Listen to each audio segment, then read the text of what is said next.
Well, hello and welcome to our first session of the afternoon, Dispelling the Myths of the LGBT plus traveller. Because who is the LGBT plus traveller in 2022? What are their needs? Is the concept of the pink pound an outdated image? And crucially, how can the travel industry ensure it is creating an accepting and inclusive environment to support the LGBT plus community? So we're going to be discussing all of this and a whole lot more. And I am thrilled to be joined this afternoon by a fantastic panel of experts. So please welcome Uwern Jong, editor of an LGBT luxury magazine, OutThere. Aisha Shaibu, founder of Moonlight Experiences, which creates unique activities for travellers, locals and corporate groups and is designed to celebrate and support LGBTQI+ communities. LoAnn Halden, Vice President Communications of the International LGBTQ+ Travel Association, and Tom Capon, What's On and Showbiz Editor at My London, who is also an award-winning journalist covering celebrities, LGBT, nightlife and travel. So a huge thank you to everyone for joining me here this afternoon. Firstly, to kick off the discussion, I'm going to begin with quite a wide question, but specifically looking at who the LGBT plus traveller is in 2022, because I appreciate, that covers a very wide group of people, but there used to be this sort of outdated, I think now, concept of the pink pound. So is that an outdated concept? LGBT plus travellers covers such a wide variety of people now, right? You've got families, whereas I think you didn't as much before. You've got young people, old people, groups. Uwern, let's start with you. Who are your readers and what are they looking for in their travel experiences? Well, Sophie, firstly, thanks for having me here. Our readers have also evolved, actually, and we've become far more diverse and inclusive. As you know, we've long talked about, we started as being a magazine, a luxury travel magazine for gay guys. That's where we started. That's what we knew. That's what I knew. And we started to see our audience diversify quite a lot. I think, there's not very much out there in the general, in the general and mainstream press in terms of storytelling and inspiration. And actually, there are a lot of people that travel in the similar way, So yeah, we found there were lesbian women or bi women, there were trans people, but also people of color, solo female travelers. And so our remit kind of got much bigger over time, over the the 10 years and the pandemic we've been in business. Yeah. So today we're far more intersectional, and I love using that word. And I know it's kind of a new buzzword, but not many people know what it is. But we're made up of many parts, so to speak. So while I'm proudly LGBTQ and a gay man, I'm also proudly Asian. Yeah. I'm coupled, I'm middle-aged, and I think we need to segment the demographic more like that. Did you look surprised there, LoAnn, when I said middle-aged? I saw a raise of an eyebrow. You just came out as middle-aged. No, I'm owning it. I'm starting a new demographic of middle-aged Asian gay guys, okay? Amazing. Even aside from the shock of the middle-aged, it's interesting that you said actually that you get quite a lot of solo travellers, because of course by catering to the LGBT plus community, you're not just catering for the LGBT plus community, you're catering for people that want to feel safe when they travel, right? Is that fair to say? Absolutely, safe and celebrated. I think, about 5 years in, we found that 30% of our readers were not from the LGBT community. Wow. And we firstly thought, what are we doing wrong? How do we get this wrong? But we went out and surveyed them and found that actually their travel preferences and requirements are absolutely identical. Yeah. They want that safety, like you said, and security, but they also want to be celebrated.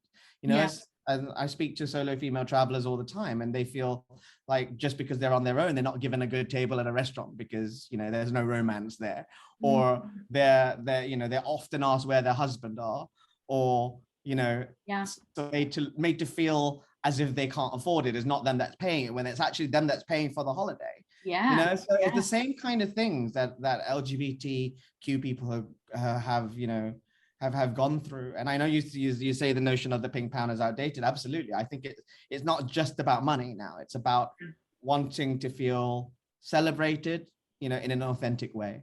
Yeah. Aisha, you were nodding to a lot of those points. Do you agree with Uwern? Yeah, no, absolutely. In terms of like the customers and the guests that I get, that's exactly kind of the demographic that we go for, which is a bit of everything, because there is so many different parts of our identities, not just our sexuality, our gender, but also that changes over time. So I think this is why also a lot of us are seeing that with the kind of younger generation as well. They're a lot more fluid, they're more aware of different identities. And, as Uwern said, it's also about being intersectional. I think especially over the pandemic, we've all realized that a lot of things need to change. A lot of people weren't being catered to, a lot of people weren't being centered.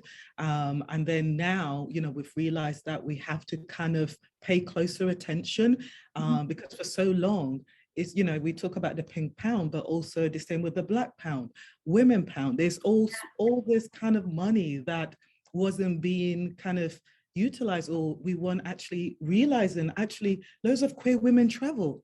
Loads of Black people travel. And so, when you say, I was nodding because it's exactly the same thing. And again, you joked about middle age, but also about the older demographic. They're not just looking to do things only during the daytime. They also want to explore. They always also want to do exciting things. They also, when they travel to new cities, they want to feel included or not almost have this stereotype what it means to be an older queer person. My mom is 67. She looks like she's in her 40s. She loves going out with me. She wants to enjoy life. And I think now, especially after the pandemic, more of us want to embrace that. And I think it's about time to kind of deconstruct and debunk ideas of what it means to be queer or to be older, to be Black or to be whatever it may be. Yeah, brilliant. LoAnn, what are your thoughts on that? Are we kind of breaking through the stereotypes? Who is the LGBT plus traveller today? Or is even that an outdated question because it covers so many different genres of people? Well, it really does. And Uwern and Aisha have certainly said it very well already, because we've moved so far beyond the gay, white, cis male model that was really the start of what LGBTQ plus travel was in the beginning. And I mean, even IGLTA, which started 40 years ago, was the International Gay Travel Association and evolved to gay and lesbian and then to LGBTQ plus. So there's even within our name, there's that recognition of how much more identity and orientation and the understanding of that has expanded within our community. So what I would add to that too is that in terms of the travelers that we see, it's also, there's been such a geographic expansion as well, in terms of, in the beginning, a lot of LGBTQ plus travelers were really kind of sticking to the safe pathways because of visibility and where they felt they would be safe to travel. So it was the same resorts areas, going to big cities that had established gay neighborhoods. But over time, I mean, we've really seen LGBTQ plus travel to include the world. And not be afraid to really get out there and explore. So, whether it's a small town in Brazil or, someplace, we have tour operators that are taking people safely in Egypt, because I don't want to feel like identity limits your ability to see the world. And so that's a big shift now too. And that's a really good point as to how far people feel comfortable being out when they're traveling. And of course, that is dependent on destination. Tom, you've obviously covered travel and LGBT. In terms of the destinations that you cover, are you quite careful to restrict them to those that are LGBTQ plus friendly? Or do you like to kind of cover a wide variety of destinations and, give more tips for people as to whether they're going to be out or not in those areas? I think it's a bit more complex than just, we have to outlaw certain destinations and stop LGBT travelers going to certain places, because as the sort of facts and figures point towards, they're not going to listen to it anyway. Most LGBT people have specific visions of what they want to do. And IGLTA actually produced a study at the end of 2021 saying 73% plan to go on a major vacation, and that exploration and relaxation were their main motivations for travel, which is in line with the straight population as well. And, also Visit Britain did research on US and Canadian travellers coming to the UK, which is a lot of what I cover now. And their main things were exploration and relaxation. So people are wanting the same things when they go to a destination, regardless of their sexuality. The difference is the safety aspect of it. So as you said, into that before. I think obviously we can't not talk about these places and show these places, and there's rich culture all across the world that people want to explore, but we have to have that safety aspect added onto it as well. How can you explore these places safely? How can, and from the travel industry side, how can they help people be safe while in these places as well? And how do you think the travel industry can help people be safe? What, for people watching today, we've got travel agents wanting to do more to support the LGBTQ plus communities. What can they do to make sure that their customers do feel safe when they're on holiday? I mean, working with hotels to make sure that even if there's wide discrimination in certain destinations, that they create the hotel as the safe place that someone can go to. I know Hilton have done that in multiple destinations before. And also providing travel guides for people where to be safer and where to hold hands, where to show public affection, where not to, that sort of thing. And for LGBT families as well, it's about, the extra documentation you'll need to prove of adoption and things like that. It's just the extra steps you need to take to be safe while still being considered one of like the many other travelers out there. Yeah. I mean, Aisha, Moonlight Experiences operates in quite a variety of places. I was looking at your website, you've got London, Lisbon, Lagos, amongst a few. There are some other African destinations that might not necessarily be perceived as being hugely friendly to the LGBT plus community. How do you ensure people's safety when you're doing that? Are travellers out when they go on your experiences in countries that might not necessarily be hugely welcoming to LGBT plus people?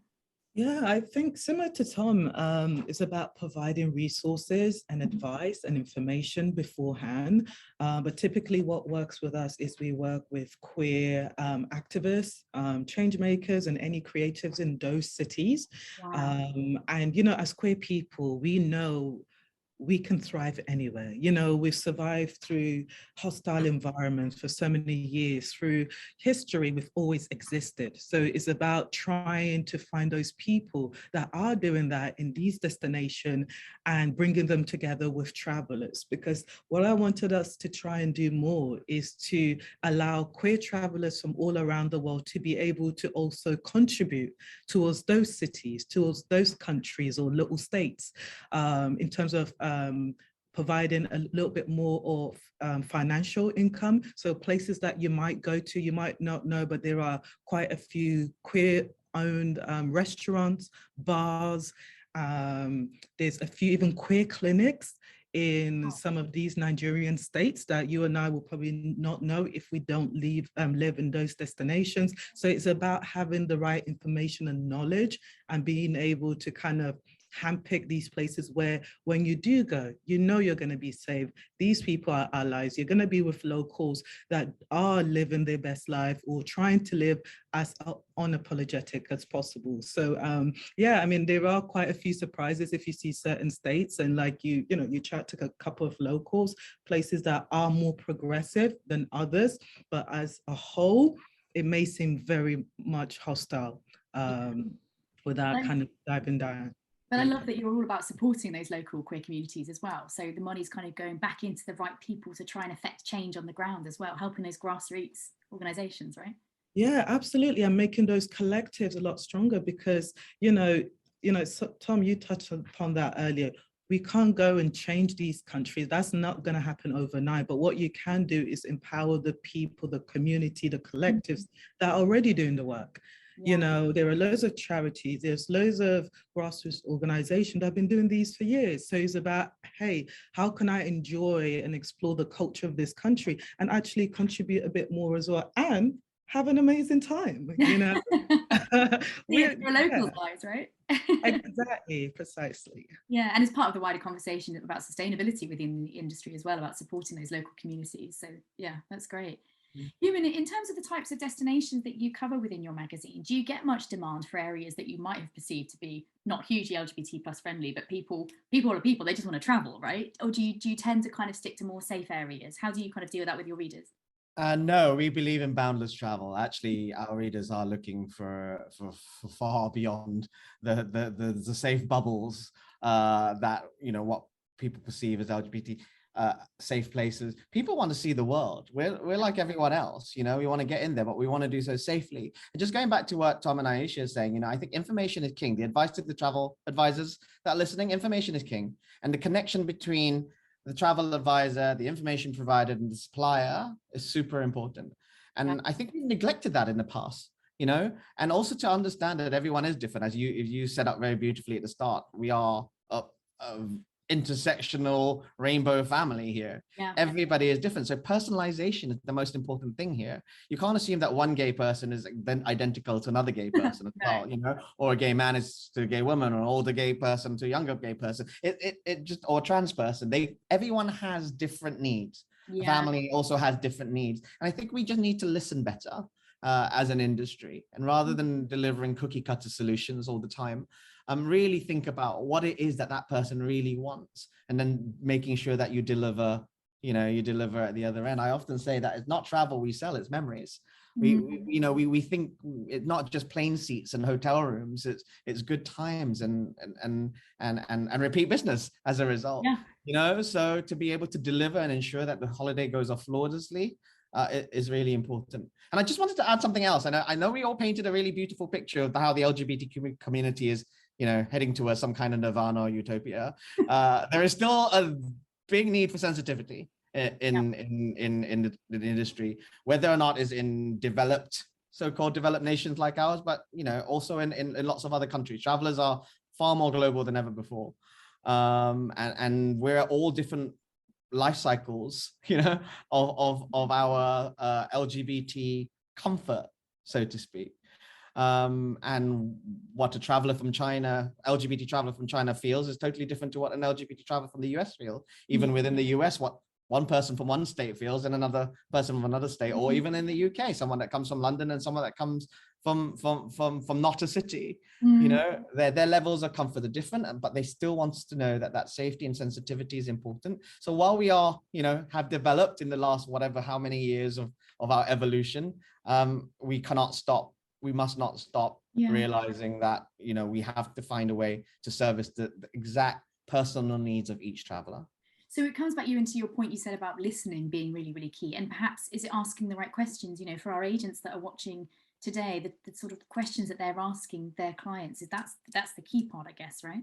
Absolutely. Getting the questions right, and knowing your customer very well, and passing that information along, and ensuring that that information is delivered on. So many times the information is asked, but it's not executed, you know, so agents are doing really well, or advisors are doing well, and they get to the hotel and something, you know, just because a little tiny bit of information is not being passed along, I get a Mr. and Mrs. card in my room. Yeah, sure. You know, and it's nothing discriminatory, just a little bit of ignorance or a little bit of missed information. Yeah. And I realized I didn't answer your question. I know I'm hogging the time at the moment, but I didn't answer your question. Boundless travel is super important. There are LGBT people in every country in the world, right? And visibility. As someone who comes from a country, Malaysia, which is not where being LGBT is illegal, I truly understand the power and the need for visibility. We cannot change the narrative if people don't visit.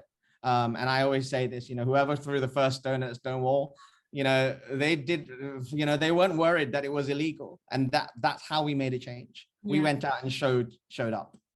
That's a very profound point, actually. I mean, at LoAnn, Uwern said information is king. You guys have a lot of information, right? Tell our travel agent audience where they can access some of those information and the kind of information that you have, because you have a lot of representatives in different countries as well, don't you? We do. I mean, we have members in 80 countries, and then we also have specific representatives on every continent. So there's an opportunity to connect locally as well as from a global perspective. If you go to IGLTA.org, we have travel guides. And so in addition to having 30+ country guides, we also have specific guides related to LGBTQ+ safety, to trans travel safety, to marriage equality. And the marriage equality guide is really interesting because it actually links into a data-driven platform called Destination Pride. which is a really easy way through the visual aid of a rainbow flag. Those bar graphs show you the rights, LGBTQ rights around the country. So it's a kind of a quick and easy way to get a sense of the rights for your clients and where they're going. There's also ILGA, ILGA, which produces quite complex maps that show rights around the world to get a sense of where homosexuality is still criminalized and where marriage equality is legal. But they're really, really detailed. So the Destination Pride Guide is kind of a fast, quick hit way to get that information. Amazing. But I would also say, you know, I think it's really important for the travel agents, advisors that are listening to really think about it, what it means to be an ally. And it also means that you also have to be a little bit brave yourself and not be afraid to ask questions. And when you're talking to suppliers, I think it's really important that you know who you're working with too. You know, you're getting information from the clients, but there needs to be a dialogue as well with the suppliers. And, you know, ask them if they've had same-sex couples honeymoon there, you know, talk to them about what kind of diversity training they've done and really get a sense that you know the businesses that you're sending your clients to. That's really, it comes back to that information point, doesn't it? That information, exactly. Asking the right questions. And LoAnn, just to check, are those guides free to download, or is there the travel guides are all absolutely free. Brilliant. And we also have a link through our foundation, IGLTA.org/research. And that's where Tom referenced our post-COVID LGBTQ plus travel study. So you can get some travel sentiment. We have a DEI paper was released earlier this year. So it can be advice for, you know, internal business strategies or external consumer facing. Yeah, okay, brilliant. You mentioned the marriage equality guide, and of course families is a big part of the LGBT plus community, and it's a bigger growing part. Tom, do you write much about the LGBT plus family side of things? Is there much interest for that? And what advice would you have for readers that are wanting to travel to destinations as an LGBT plus family? Because they can come up against certain barriers if they've got children, you know, depending on what the laws are in that destination. Yeah, so for us, it's more of a broader family question. I'm not specialized in sort of family travel, so I can only give my journalistic opinion rather than anything else. But I just think I think with families, as with all travel, because I also cover heterosexual and every kind of travel as well, it is about safety as well, especially with families, because you want to make sure your kids are safe when you're traveling elsewhere out. So that's the main point of contention on that. And I think there have been horror stories in the past of like, the other day there was a viral Twitter thread about a gay couple going on a train with their kids, really excited to go on a train. It was in America, really excited to go on this train with their kids. And one of the kids wanted to go to the toilet on his own. He was like 7 or so. So they were like, oh, go do that. And then a homophobe cornered the kid and said, your dads have kidnapped you, basically. So it's this sort of thing where I think people mostly want to maximize their ability to stay away from these kind of environments, these kinds of things. Obviously, it's impossible to eliminate entirely, but if we can help people in any way possible to be as safe, to avoid these situations, like I mentioned earlier about, you know, making sure that travel companies know what forms and extra forms to carry, so that when they go to airports, they are helped more. And I mean, that's also a special issue for trans people as well, because we know they suffer a lot of discrimination at security desks in airports as well. So anything we can do to help trans people with that process as well, they are also part of families. Yeah, the trans point's a really valid point, and that's something that, yeah, we're very passionate to make sure we're including in the conversation as well. So thank you, Tom. That story that you just recounted then is horrific. I guess if this couple were on holiday, or, you know, say it had happened in a resort or something, what's really key is how the tour operator, whoever they were with, responds, right? I guess in this instance, were they on holiday? Was there a tour operator to respond to? I think in this circumstance, it was a self-organized trip, but for future reference and for other people in a similar circumstance. I know, because, you know, Interrailing, anything like that goes for a different company. If we if travel companies could, provide resources for support for local police in the area as well, those sort of resources that, it's just so it's easy, so there's less hassle, so they don't have extra admin on top of any sort of trauma that happens due to any sort of homophobic, queerphobic, transphobic attack. And if a company says it's LGBT plus friendly, then it needs to be able to stipulate how it will deal with, negative experiences from customers, right? You have to be able to respond to that kind of thing.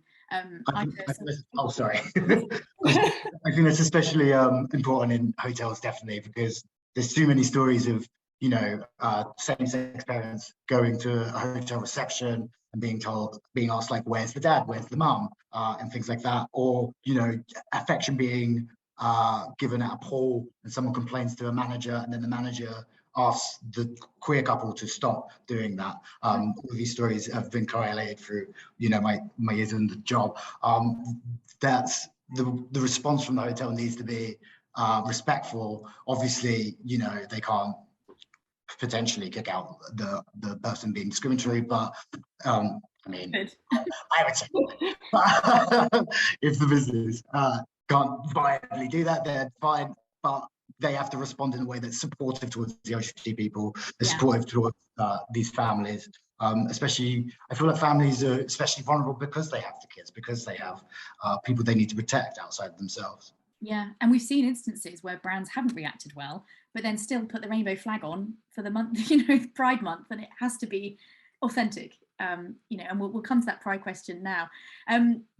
Actually, well, that leads me to my point. It is Pride Month. It's June when the seminar's taking place. We see lots of brands don the rainbow flag. Lots of brands have in the past been accused of rainbow washing. I'd love to know each of your thoughts on this and what you would expect to see from a brand that does don, rainbow colours. So for travel agents watching that might think this is a great opportunity to tell their customers they're really welcoming to the LGBT plus community. As we all know, there has to be more than that. You can't just stick a rainbow flag on your logo. I'm going to come to each of you to see what you would want to see from a brand if they, stick their head above the parapet and say, I support the LGBT plus community this Pride Month. Uwern, I'll come to you, then Aisha, LoAnn, and then Tom. Yeah, I think rainbow washing is rife, unfortunately, more so than ever. And I'm afraid that Pride Month has become a calendar event for marketing these days. But, I think we have to pay credit where credit is due. There are some really good companies out there that are doing great things. It's not an easy one to answer. Authenticity is not something that you can just checkbox. It's not, that's definitely not it. And I think there's too much of that in the world at the moment. Tick the box and get on with it, and that's enough. Equality doesn't mean diversity. Diversity doesn't mean inclusion. Inclusion doesn't mean belonging. It's lots of work that has to go in there. What I would like to see is really better training. It's not just someone that's in senior management or someone that's in marketing that made the decision. Training has to happen throughout and regularly, because we're a high turnover industry as well. So it doesn't mean that you trained last year. It doesn't mean that you're great this year. And it's an ongoing thing. The LGBT community, as we established very early on in this conversation, is constantly evolving. And there's new things to think about constantly. So training is key, but community engagement is even more important. You can't be part of the LGBT community from the outside looking in. You actually have to be part of that community. And that means getting involved in community events, working with the community, giving back to the community, lots of different ways. So it's not a simple question to answer, but really, you do have to spend time engaging with the community that you want to court. Yeah, and Aisha, obviously your business does that amazingly across the world. But for some of our viewers, they are, tiny, small, independent travel agents that might just have 3 people within their offices, and they might want to don the rainbow flag. And in a way, it's a lovely thing for them to do, to kind of, a way of them showing their support for the LGBT plus community. But what can they do more to actually show that they're being authentic about it? I understand smaller businesses might not have the same budget, resources, and capacity. But I think for me, I always want companies to think about why they want to support the community. At first, is it because it's trending? Is it because of a market employee? They really need to be honest with themselves to why they want to support And if they do want to support, how they should do that authentically. And, talking about a small kind of company of 3 employees, for me, it always has to do with how you treat your own people, So it's like charity begins at home. You need to make sure that within your own team, you are doing that work already. There's no point trying to support the queer community when you're not treating your queer staff in your own company very well. Yeah. So for me, it kind of stems from there. As Uwern said, it's all about training, doing that all year long, because we are queer all year long. We're not just queer in June. Who says Pride is only in June? The first Pride march in the UK was actually in July, led by the Gay Liberation Front. And as UK Black Pride, we've moved our event from June to August, showing that, we are queer all year long. It's not just about June. Our Pride happens throughout the year. But I feel like in terms of being authentic, Uwern kind of said it already, is community engagement, being part of the community. And also, it's not always about money. Giving your time, volunteering for charities. If you want to learn about the trans community, there are multiple trans charities you can donate your time to.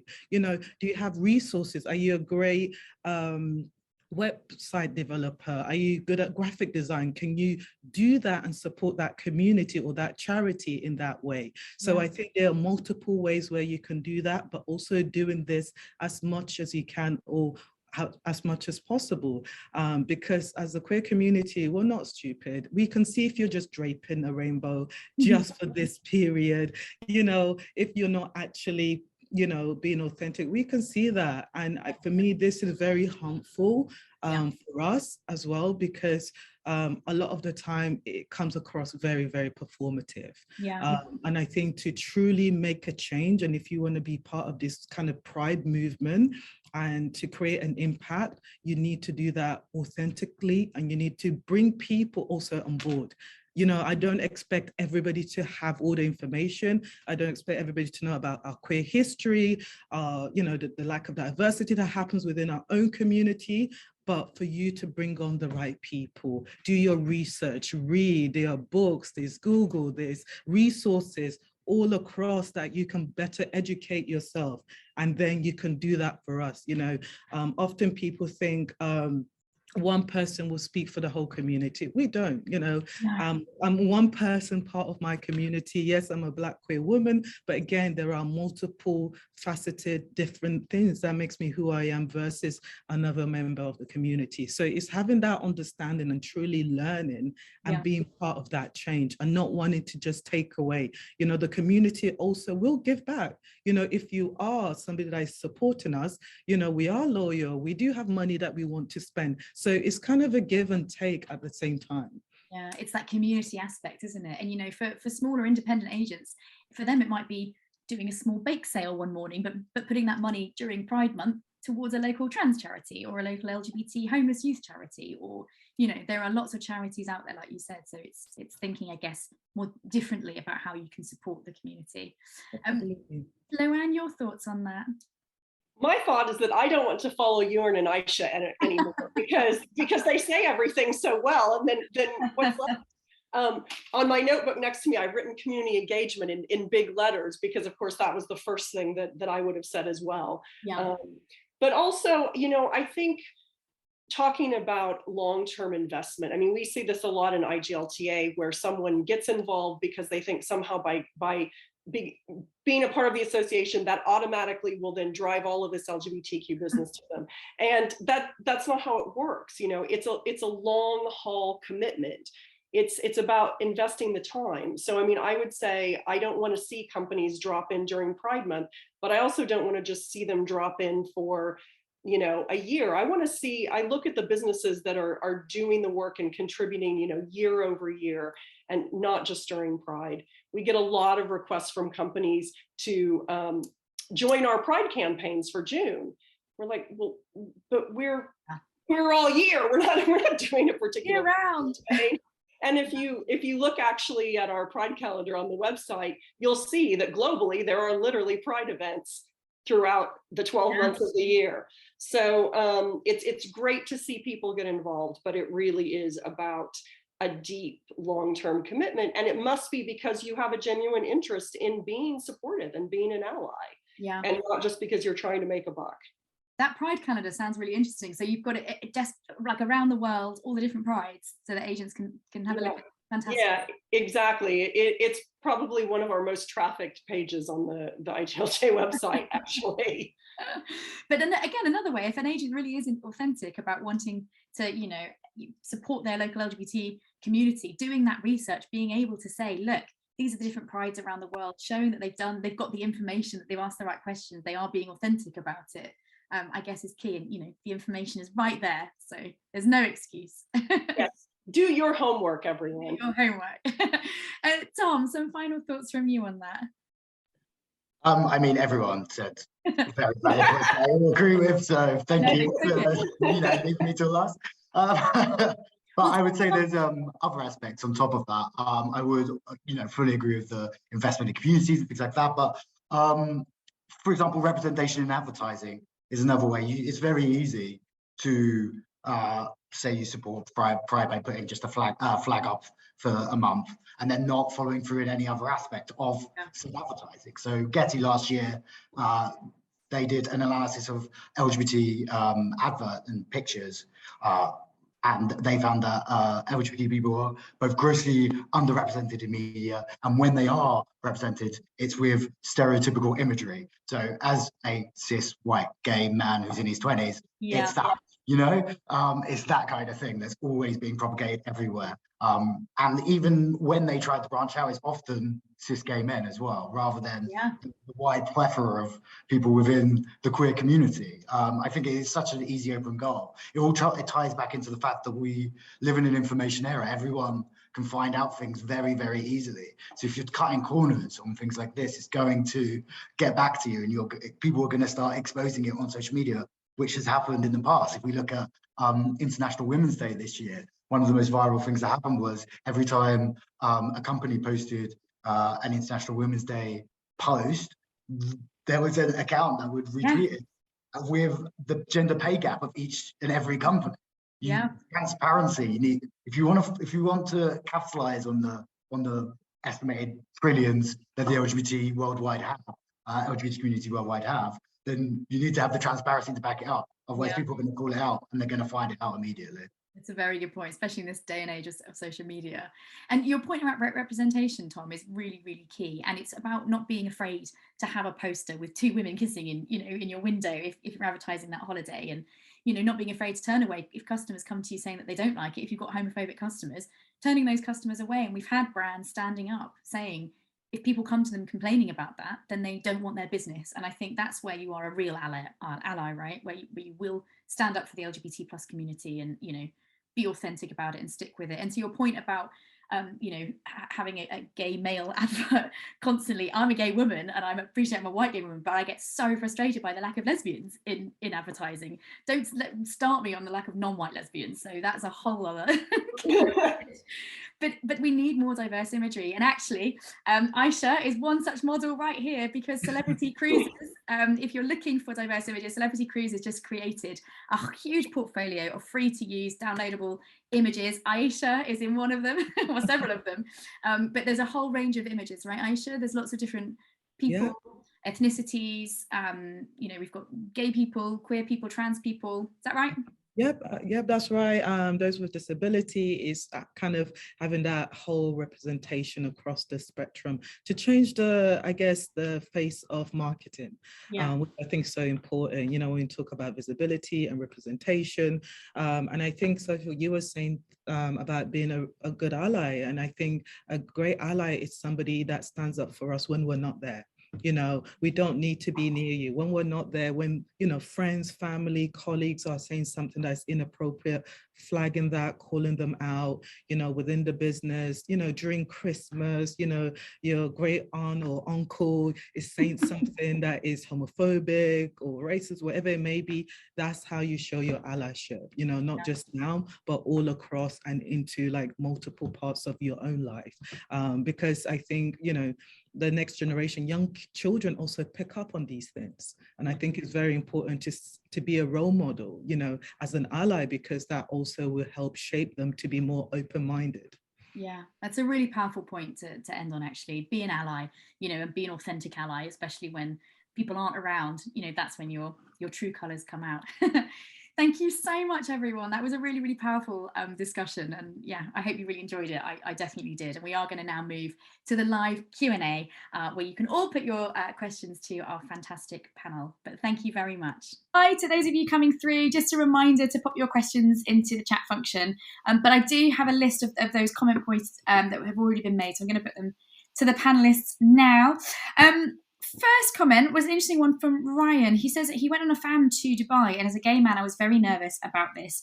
He said, I was really worried that I couldn't be myself. I had to really think about, did I want to go? And I did go in the end, and I was actually surprised by how safe I did feel. I think sometimes destinations have a reputation, but it's not always the case. And that's kind of building up on the point that you guys were saying about, you know, it's not always about boycotting a destination. It's about trying it, and you can kind of, you know, you can feel safe. And Aisha, we were talking about, weren't we, about the, you know, the local communities that you work with, but anything to add to Ryan's point, or just to explain to others to maybe don't always necessarily boycott a destination? You know, my experience was similar to Ryan. When I first went to Dubai, I didn't think it was somewhere that I would feel safe. And I think is once you also start to meet the community, your perspective does change. You know, the reality is it isn't a space that, you know, queer people are liberated. But as I mentioned before, as queer people, we always find ways of thriving, of living, of finding ways to have queer joy and to live our lives. So, and I think it's such a shame when people instantly boycott without actually to get to know the community and perhaps see how they can contribute and help in different ways. You know, even in plain sight, there are queer people around, queer people that own businesses, places that you can go and perhaps make that bit of a difference and also enjoy your time whilst you're out there. Yeah. We have a question here from Colin. He's asking, how effective do you think the industry is in driving discrimination out and inclusion into the guest experience? So he's talking about particularly within properties and resorts and on board. So I guess he means sort of cruise lines and things. He says, what benchmarks does it use, and are they trustworthy enough? Are existing controls such as policies, training and development and certifications enough for a better trajectory ex-pandemic, so coming out of the pandemic, or do we think more intervention is required in the age of #MeToo, etc.? It's quite an interesting one. Tom, what are your thoughts on that? I mean, I appreciate you might not be able to say exactly what the benchmarking tools used by the industry are, but do you think the industry is doing enough? And do you think perhaps we do need to have more kind of benchmarking measurement tools? Yeah, probably LoAnn's probably more equipped to do with the benchmarks themselves. But in terms of what the industry could do to further itself, I mean, obviously it can always do more. Everyone can always do more to combat injustice in the world, and you know, it has the benefit of the opening up travel to everybody as well. I think in terms of what they can do is just more training, more pushing, more. Creating the space as safe as it possibly be. I mean, during the discussion I spoke about, it's up to the staff to create that space within the hotel. So it's just about continuing to push that, continue to do training, to continue to deal with those situations as they arrive. That's what I've got. LoAnn, your thoughts, because you guys do have a lot of training. Do you think the industry does need to introduce kind of measurement tools, or is that a retrograde step? I don't know, would that put people off wanting to kind of do it because they would be so scared of getting things wrong?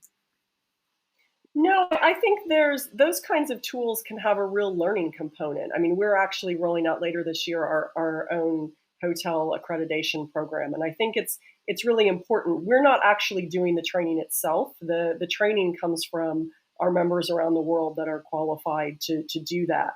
But we're providing the audit for these properties so that they can know what the right tools are, implement them, and then get accredited in the process. So right. Things like developing non-discrimination policies and posting those on their sites and looking at how they're doing their marketing, having someone who's on staff that's a point person to address LGBTQ concerns. And there's a lot of elements that the industry can put into place. And I think the more we learn, the more we know how much we don't know. So it's a continually evolving process, and we do have to keep raising the bar.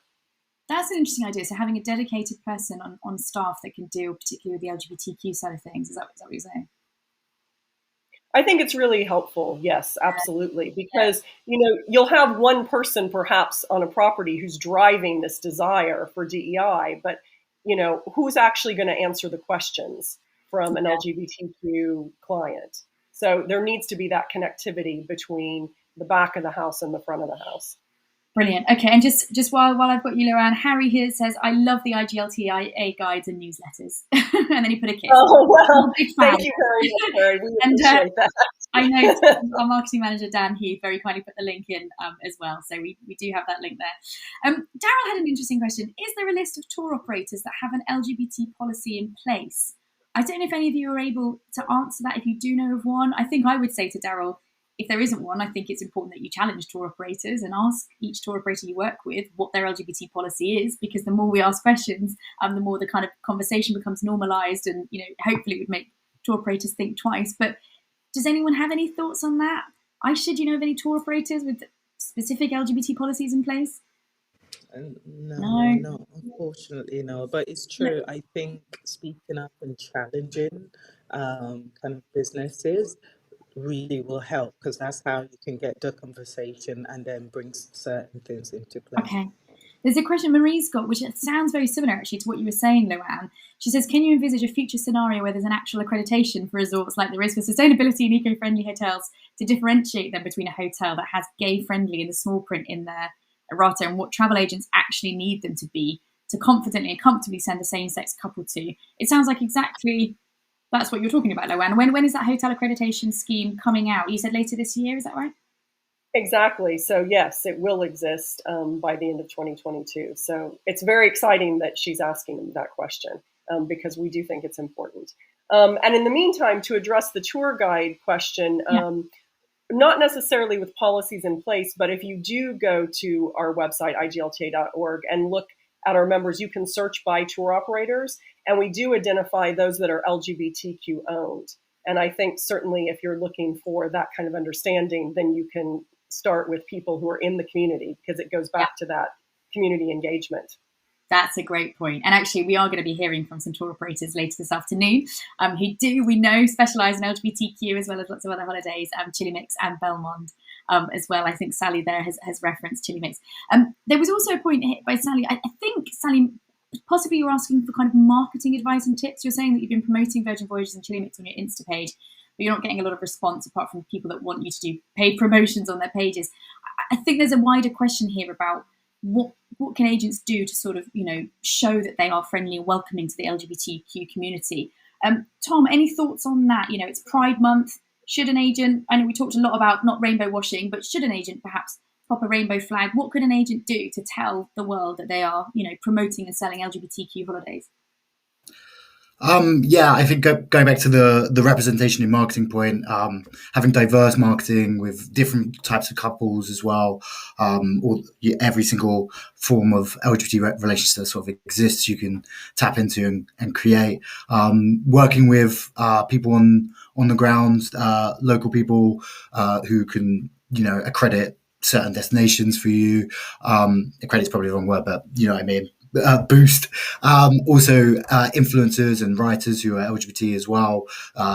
Also a tried and tested technique of if you get them on board, help them. And also sponsoring charity events or helping to fund local organizations. As we said, going to places that discriminate against LGBT people is everyone's going to do it. People are going to do it, but it's about helping the groups on the ground, helping those. If you are seen to actively be making a difference, it's going to cut through, and people are going to realize that they want to travel with you.